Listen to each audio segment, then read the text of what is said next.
Бәріне қайырлы кеш. Мен бүгіннен бастап күніне 30 минут кітап оқу дағдысын қалыптастырғым келіп отыр. Соған сәйкес мен өзіме 2 кітап сатып алдым. Бірі Әлия Әшімнің Week House публикациясынан шығып жатқан Ес көлеңке кітабы.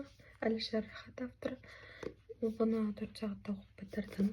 Енді келесі оқитын кітабым ол Элиф Шафақтың Тасбауыр үйдегі 10 минут 38 секунд кітабы.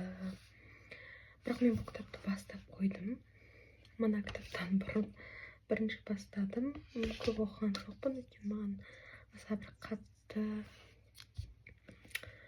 оқығаннан бірден көңілімнен шығып алып кетті деп айта алмаймын. Сондықтан бастап қойдым да, сосын ана екінші Ес көлеңке кітабына кіріп кетіп ішінен бірден оқып шықтым. Енді осы кітапты әрі қарай 30 минут бойы оқып көргім келіп отыр. Оқимын, видеоны паузаға қоймаймын. Әрі қарай тек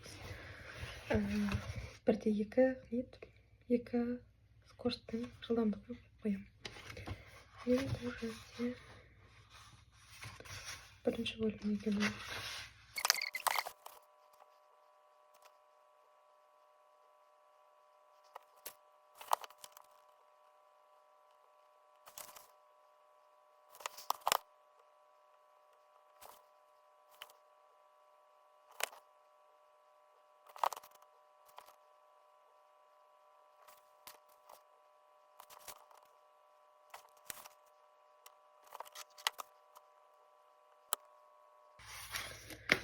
Негізі мен бұл жерін оқыған екен.